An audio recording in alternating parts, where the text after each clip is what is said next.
போன பாட்டுல சதிதேவியோட அம்மா சதிக்கு நடக்கவிருக்கிற அந்த கல்யாணத்தை வெறுக்கிறாங்க. பார்த்திருக்கிற அந்த மாப்பிள்ளையோட பாதி முகம் அழுகி போயிருக்கிறத பார்த்து அவங்களுக்கு அம்புட்டு கோவம். சதி இருந்தாலும் பரவாயில்ல, எனக்கு இந்த கல்யாணத்துல சம்மதம் தான் அப்படின்னு சொல்ல அதை கேட்ட நம்ம தச்சன் சந்தோஷப்பட்டாப்ல. கல்யாணம் பிரச்சனை இல்லாம நடக்கும்னு சொன்னாப்ல. அப்பயும் அந்த தாயி என்ன மீறி இந்த கல்யாணம் பண்ணீங்கன்னா இந்த கணத்துல இருந்து நான் சாப்பிட மாட்டேன், இந்த கணத்துல இருந்து நான் பச்சை தண்ணி கூட குடிக்க மாட்டேன், இது சத்தியம் இது சத்தியம்னு சத்தியம் பண்ணிட்டாங்க. இந்த கல்யாணம் இல்லன்னு சொல்லுங்க, இல்லையா மாப்பிள்ளையோட முகத்துல இருக்கிற அந்த பிரச்சனையை சரி பண்ணுங்க. இது ரெண்டும் நடக்கலன்னா நான் இப்படியே சாப்பிடாம இருந்து செத்து போயிடுவேன்னு அந்த அம்மா சொல்லுது. என்ன பண்ணு தெரியாம இப்ப தச்சன் முழிக்கிறார். இவரோட ஒரு மகா விஷ்ணுவோட பரம பக்தர் அப்படின்றது எல்லாருக்கும் தெரியும். சோ அவரு விஷ்ணுவை பார்த்து கும்பிடுறாரு. நான் உனக்கு என்ன குறை வச்சேன்? என் வாழ்நாள் முழுக்க ஒன்னதான நான் தெய்வமா கும்பிட்டுக்கிட்டு இருக்கேன். இந்த மாதிரி ஒரு இக்கட்டான சூழ்நிலையில நான் இருக்கிறேன், என்ன நீ காப்பாத்த கூடாதா?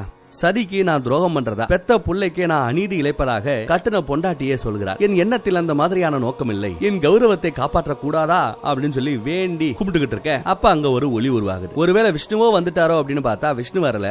விஷ்ணுவுக்கு பதிலா அங்க பிரம்மதேவர் வர. பிரம்மதேவரை பார்த்ததும் அந்த அம்மா தன்னோட மாமனார் இல்லையா ஒரு வணக்கத்தை போடுறாங்க. மருமகளே, இந்த வரனை நான் தான் நிச்சயித்தேன், என்ன நீ சந்தேகப்படலாமோ? நல்ல வரன், சதியை கட்டிக்கிறதுக்கு ஒத்துக்கிற மாதிரியான ஒரு சம்பந்தத்தை உன் புருஷன் தான் என்கிட்ட கேட்டான், நான் தான் அரேஞ்ச் பண்ணேன். அவனோட முகம் ஒரு மாதிரியா இருக்குங்கிறதுனால நானும் சதிக்கு துரோகம் பண்றவனா நீ எப்படி யோசிக்கலாம்? சரி விடு. இப்போ அந்த மாப்பிள்ளையோட முகத்துல பாதி வெந்து போய் இருக்கிறதா உங்களுக்கு பிரச்சனை அப்படின்னா அந்த குறைய சரி பண்ண முடியும் அப்படிங்கிறார். அவரோட பாதி முகம் அழுகி போய் இருக்கிறது இல்லையா, அதை குணப்படுத்த முடியும் அப்படின்னு சொல்றார். அதை கேட்ட தச்சனுக்கும் சரி தச்சனோட பொண்டாட்டிக்கும் சரி அம்புட்டு சந்தோஷம். என்னையா சொல்றீங்க, அதை குணப்படுத்த முடியுமா அப்படின்னு குஷி ஆயிடுறாங்க. இது எப்படி சாத்தியம்னு விசாரிக்கிறாங்க. தேர்ச்சி பெற்ற ஒரு சிற்பி இருக்காரு. அவரு தான் மனசுல ஒன்ன நினைச்சு சிலையா வடிச்சாரு அப்படின்னா சிலைக்கே உசுறு வந்துருமா. அவரு நினைச்சா ஓ மருமக சத்வீஷனோட அந்த ஒரு பாதி முகத்தை நல் முகமாக அவர் ஒரு சிற்பமா ஒரு சிலையா வடிச்சாரு அப்படின்னா அடுத்த கணமே உன் வாப்பிள்ளையோட அந்த பாதி அழுகுன முகம் சரியாயிடும் அப்படின்னு ஒரு நல்ல விஷயத்தை எடுத்து சொல்ற. அவனும் அழகாயிடுவான், ஆளே மாறி போயிடுவான், அவ்வளவு அழகா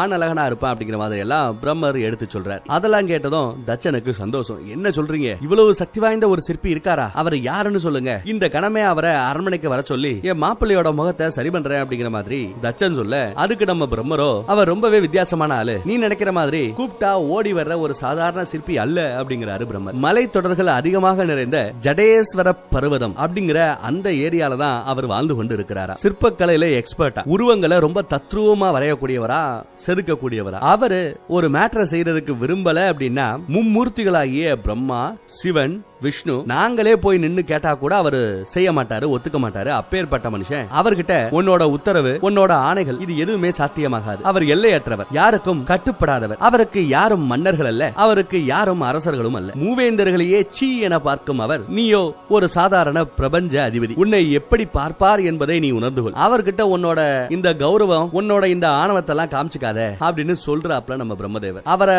ஒரு கால் நீயே எடுத்து பேசிட்டேன்னா இல்ல மரியாதை குறைவா உன் அதிகாரத்தை காமிக்கணும்னு முயற்சி பண்ணேன்னா அதுக்கப்புறம் மனுஷன் உன்னை பார்க்கவே மாட்டாப்ல. உனக்கு உதவி நீ என்ன காலில் விழுந்து கெஞ்சினாலும் உதவியும் செய்ய மாட்டாரு. அதனால பார்த்து நடந்துக்க, வழக்கமான பாணியில நீ பேசக்கூடாது அப்படிங்கறதையும் பிரம்மதேவர் எடுத்து சொல்றார். அவரை ஒரு கால் நீ சம்மதிக்க வச்சுட்டேன்னா அதுக்கப்புறம் உன் பொண்ணு சதியோட கல்யாணத்தை வேற யாராலையும் தடுத்து நிறுத்த முடியாது அப்படிங்கிற மாதிரி பிரம்மரே சொல்றார். சொல்லிட்டு போயிட்டாரு. அதை கேட்டதும் தச்சனுக்கு சந்தோஷம். தான் பொண்டாட்டியை பார்த்து பாரு எல்லா பிரச்சனைக்கும் அவரே முடிவு சொல்லிட்டார், இனி இந்த கல்யாணத்துக்கு எந்த தடையும் இல்ல அப்படிங்கிற மாதிரி சொல்ல அப்பயும் அந்த அம்மா முடியாதுங்குது. அந்த மாப்பிள்ளையோட முகம் சரியாகணும், சரி ஆக்கிட்டு வந்து என்கிட்ட பேசுங்க கல்யாணத்தை பத்தி, அது வரைக்கும் இந்த கல்யாணத்தை பத்தி பேசாதீங்க அப்படின்னு சொல்லிடுறாங்க. என்னோட முடிவுல இன்னும் மாற்றம் இல்ல, நான் எடுத்த சத்தியம் நிஜம், அதுல மாற்றம் இல்ல. நான் சாப்பிட போறதும் இல்ல, பச்சை தண்ணி கூட குடிக்க போறதும் இல்ல. சோ என்ன காப்பாத்தணும்னாலும் சரி, இல்ல உங்க மாப்பிள்ளையோட முகத்தை சரி பண்ணணும்னு நினைச்சாலும் சரி, இல்ல கல்யாணத்தை வேகமா நீங்க முடிக்கணும்னு நினைச்சாலும் சரி, இது எல்லாத்துக்குமே இப்போ உங்களுக்கு தேவை அந்த காட்டுக்குள்ள வாழ்ற அந்த சிற்பியை நீங்க போய் பார்க்கணும். அவர் மூலமா இந்த பிரச்சனையை நீங்க சரியா முடிக்கணும். ஏற்கனவே என் மாமனார் சொன்ன மாதிரி, பிரம்மதேவர் சொன்ன மாதிரி, உங்களோட வழக்கமான அந்த ஆணவத்தையோ கௌரவத்தையோ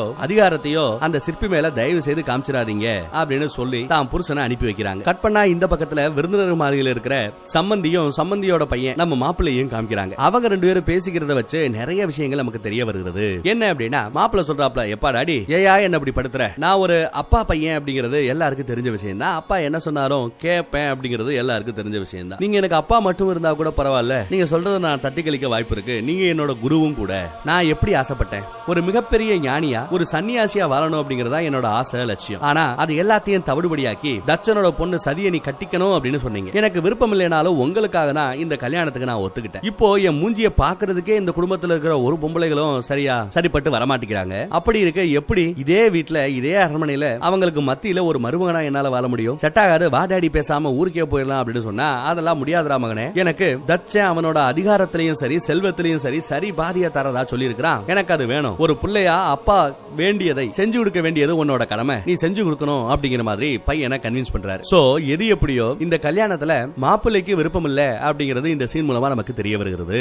கரெக்டா அவங்க பேசி முடிக்கிற சமயம் நம்ம தட்சன் அங்க வராரு. வந்து கல்யாணத்துல எந்த பிரச்சனையும் இல்ல, கண்டிப்பா கல்யாணம் மிகச்சிறப்பா அதுவும் என் பொண்டாட்டியோட விருப்பத்தின்படியே நடைபெறும். அது மட்டும் இல்லாம உங்க பையனோட அந்த முகத்துல இருக்கக்கூடிய அந்த பிரச்சனையும் நான் சரி பண்ண போறேங்கிறார். எப்படி சரி பண்ண முடியும்? நான் பண்ணாத வைத்தியம் இல்ல, வேண்டாத கடவுள் இல்ல. அப்படி இருந்துமே என் பையனோட அந்த முகத்தை என்னால சரி பண்ண முடியலையே, உங்களால மட்டும் எப்படி சரி பண்ண முடியும்? அதற்கான வழி என்ன அப்படின்னு விசாரிச்சா அதுக்கு நம்ம தட்சன் அந்த டீடைல் எல்லாத்தையும் சொல்லாம அதெல்லாம் எதுக்கு உங்களுக்கு கஷ்டம், உங்க புள்ள ஏன் புள்ள மாதிரி, உங்களுக்கு புள்ள எனக்கு மருமக புள்ள. சோ கல்யாணத்துக்கு முன்னாடி அவன் முகத்தை சரி பண்ண வேண்டிய வேலையில நான் இறங்கிறேன். அதற்கான ஒரு வழி ஒரு மார்க்கம் என்னிடம் உண்டு, அதை தேடித்தான் நான் புறப்பட்டு செல்கிறேன். நான் வந்ததும் உங்க பையனோட இந்த பிரச்சனை எல்லாம் சரி பண்ணி விட்டுருவேன், அதுவரை காத்துருங்க அப்படின்னு சொல்லிட்டு அவரை விறுவிறுன்னு கிளம்புறாரு. மந்திரிகள் புடைசூழ படைகள் புடைசூழ காட்டுக்கு மத்தியில அவரு அந்த சிற்பியை தேடி புறப்பட்டு போய் கொண்டிருக்கிறார். அதே சமயம் அந்த பக்கத்துல வைகுண்டத்துல விஷ்ணுவும் லட்சுமியும் பேசிட்டு இருக்காங்க. அங்க விஷ்ணு சொல்லிட்டு இருக்காரு, இப்பதான் கதையில ஒரு சுவாரஸ்யமே வந்துகிட்டு இருக்கு. தட்சனை படா அடாவடியா எந்த இடத்துலயும் நிமிர்ந்த தலை அப்படியே குனியாம போய்கிட்டு இருக்கான்ல, அந்த தட்சனை 4 கொட்டு கொட்டுற மாதிரி சுவாரஸ்யமான விஷயங்கள் இனிதான் நடக்க போறதா விஷ்ணு சொல்றாரு. அது மட்டும் இல்லாம நடக்க போற இந்த லீலையில நம்ம லட்சுமியோட லீலைகளும் அரங்கேற போகிறதா. அவங்களுக்கும் இந்த நாடகத்துல ஒரு முக்கியமான கேரக்டர் இருக்குன்னு சொல்லி லட்சுமியையும் விஷ்ணு அனுப்பி வைக்கிறார். அந்த பக்கம் புடைசூழ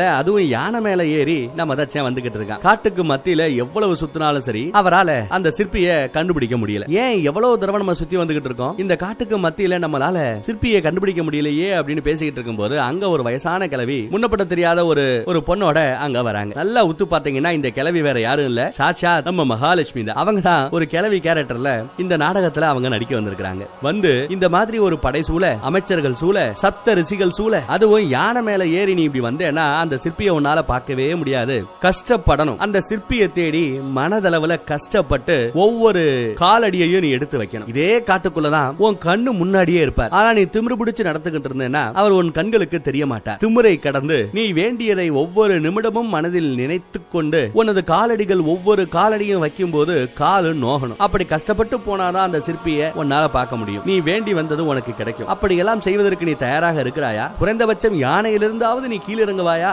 அப்படின்னு நம்ம லட்சுமி தேவி பாட்டி மாதிரி ஒரு ரூபத்துல வந்து கேட்க அதுக்கு நம்ம மந்திரி மித்த ஆட்கள் யாரும் ஒத்து வரல. இல்ல அப்படி எல்லாம் செய்ய வேண்டாம், உங்க உசுருக்கு ஆபத்துங்கிற மாதிரி எல்லாம் பேசுறாங்க. நான் பிரபஞ்சத்துக்கே அதிபதி, எனக்கு ஆபத்தா, நான் அதெல்லாம் பாத்துக்கிறேன் அப்படின்னு இறங்கி வர. அதுக்கப்புறம் மறுபடியும் இன்னொரு குண்டு தூக்கி போடுறாங்க நம்ம லட்சுமி. என்ன சொல்றாங்க, இப்படி புடைசூழ நீங்க போனீங்கன்னா சிற்பி உங்களுக்கு காட்சி கொடுக்க மாட்டார், என்ன மாதிரி தன்னந்தனியா நீங்க வரணும், எல்லாத்தையும் திறந்து வரணும், வருவீர்களா அப்படின்னு கேட்க அதுக்கும் தட்சன் ஒத்து வர. தான் கூட வந்த எல்லாரையும் திரும்பி போக சொல்லிவிட்டு எங்கயாவது ஒரு இடத்துல ரெஸ்ட் எடுத்துக்கிட்டு இருங்க, நான் அந்த சிற்பியை பார்த்துட்டு அதுக்கப்புறம் உங்களை சந்திக்கிறேன்னு சொல்லிவிட்டு தான் கூட வந்த படைகள் எல்லாத்தையும் அங்கே அப்படியே நிப்பாட்டிட்டு தட்சன் மட்டும் இப்போ தனியா நடந்து போறார். ஒரு வழியா அவங்க அந்த காட்டை கடந்து அப்படியே நடந்து போனாங்க. அடுத்து ஒரு மலை ஏறணும். இந்த மலையோட உச்சியில தான் அந்த சிற்பி தங்கி இருக்கிறாரு. இப்ப நீ கொஞ்சம் கஷ்டப்பட்டு வர்ற, நீ வேண்டியது கிடைக்க வாய்ப்பு இருக்கிறது, வா அப்படின்னு அந்த கிழவி கூட்டு போறாங்க. அதோ அங்க பாரு ஒரு மலை தெரியுதா, அதுதான் ஜடேஸ்வர பர்வதம், அங்கதான் அந்த சிற்பி இருக்காப்ல அப்படின்னு காமிக்க தட்சன் ஆசை குளிர தன் கண்கள் குளிர அந்த மலையை பார்த்துட்டு சந்தோஷமா நடந்து போற. நடக்கிறாங்க மணிக்கணக்கா நடக்கிறாங்க. தட்சன் இப்படி கஷ்டப்பட்டதே இல்ல. முதல் தடவையா கஷ்டப்பட்டு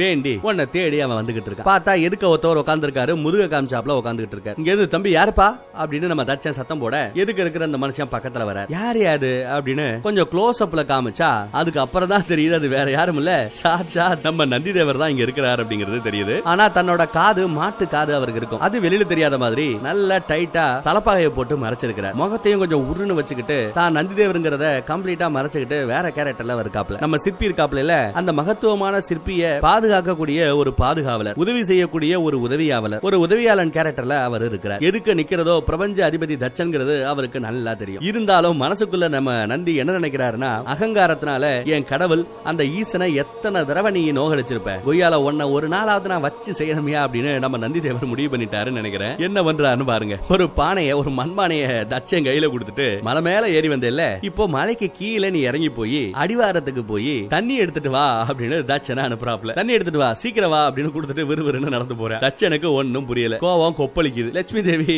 நடக்கிற கூத்தெல்லாம் பார்த்து சிரிக்கிறாங்க. இப்ப நம்ம பார்க்க வந்திருக்கிற அந்த சிற்பியோட பேரு ஜடன். அந்த ஜடனோட சேவகன் தான் இவன். இவன் மனசு வச்சாதான் நீ ஜடனை பார்க்க முடியும், அதனால இவனை நீ பகச்சிக்காம இவன் சொல்றதை செய் அப்படின்னு நம்ம லட்சுமி தேவி சொல்றாங்க. ஜடன் எப்படி வித்தியாசமானவரோ அதே மாதிரி இவனும் வித்தியாசமானவனா. போப்பா போ, அவன் கேட்கறத செஞ்சு கொடு அப்படிங்கிறாங்க. இல்ல இவ்வளவு கஷ்டப்பட்டு இவ்வளவு தூரம் வந்து எல்லாமே வேஸ்டா போயிடும், போப்பா போ அப்படின்னு சொல்லி தச்சனை அனுப்புறாங்க. மனசுக்குள்ள நம்ம தச்ச இப்ப என்ன நினைக்கிறாருன்னா, தான் மருமக புள்ளியோட அந்த முகத்தை மட்டும் இந்த ஜடன்கிற சிற்பியால சரி பண்ணிட்டோம்னா அதுக்கு அப்புறம் இந்த பயல நம்ம வச்சுப்போம், அது வரைக்கும் கொஞ்சம் அடக்கி வாசிப்போன்னு தச்சன் மனசுக்குள்ளே நினைச்சுக்கிறார். நாம கொடுக்க போற அந்த தண்டனைய இந்த உதவியாளர் இனிமே மறக்கவே கூடாது, அந்த அளவுக்கு ஒரு பெரிய தண்டனை கொடுக்கணும்னு முடிவு பண்ணிட்டு தாங்க மலை அடிவாரத்துக்கு மறுபடியும் அந்த மண்மானியை எடுத்துக்கிட்டு கிளம்பி போறார். நடக்கிற கூத்த மேல இருந்து நம்ம மகாவிஷ்ணுவும் பாத்துக்கிட்டு இருக்க. அதே சமயம் அந்த பக்கம் அரண்மனையில ரேவதி சதியோட கையை பிடிச்சு தரதர இழுத்துட்டு வராங்க. என்ன செய்றீங்க விடுங்க அப்படின்னு சத்தம் போடுறாங்க சதி. அப்ப நம்ம ரேவதி சொல்றாங்க, நான் எல்லாத்தையும் புருஷன் கிட்ட பேசிட்டேன், சந்திரன் கிட்ட பேசிட்டேன், இந்த கணமே சந்திரனோட கலைமான் தேர் இங்க வரும், அதுல நீங்க ஏறி சிவன் இருக்கிற அந்த கைலாயத்தை போய் சேர்ந்துருங்க. யார தான் தங்கச்சிய ஓடி போக சொல்றாங்க, அதுவும் யார் கூட, சிவன் கூட ஓடி போக சொல்றாங்க. பாருங்க, காதல்னு வந்துட்டா அது சிவனா இருந்தாலும் சரி சக்தியா இருந்தாலும் சரி கடைசியில அவங்க நிலைமையும் ஓடி போற நிலைமைக்கு தான் போய் நிக்குது. அதுவும் யாரோட உதவியால ஓடி போக போறாங்க, அக்கா ரேவதி இந்த பக்கத்துல ஹெல்ப் பண்றதுக்கு, அந்த பக்கம் சதியோட கொழுந்த நம்ம சந்திரன் அவர் தான் டிரைவர் வேலை பார்க்க போறாரு. அடுத்து என்ன ஆகும், அந்த பக்கம் நம்ம நந்தி தச்சனை இதோட நிப்பாட்ட போறது இல்ல, இன்னும் கொஞ்சம் வச்சு செய்யலான்னு தான் நந்தியும் அந்த பக்கம் ஆசைப்பட்டுக்கிட்டு இருக்க. தச்சன் எல்லாத்தையும் பொறுத்துக்கிட்டு ஜடன்கிற அந்த சிற்பியை போய் சந்திப்பாரா, தன் வருங்கால மாப்பிள்ளைக்காக அங்க நடக்க போற எல்லா கூத்தையும் பிரச்சனையும் அவர் கர்வம் இல்லாம நடந்துகிட்டு ஜடனோட அருளால தான் மாப்பிள்ளையோட முகத்துல இருக்கிற அந்த பிரச்சனையை சரி பண்ணுவாரா, எல்லாத்தையுமே நெக்ஸ்ட் எபிசோட்ல தெரிஞ்சுக்கலாம். தேங்க்யூ.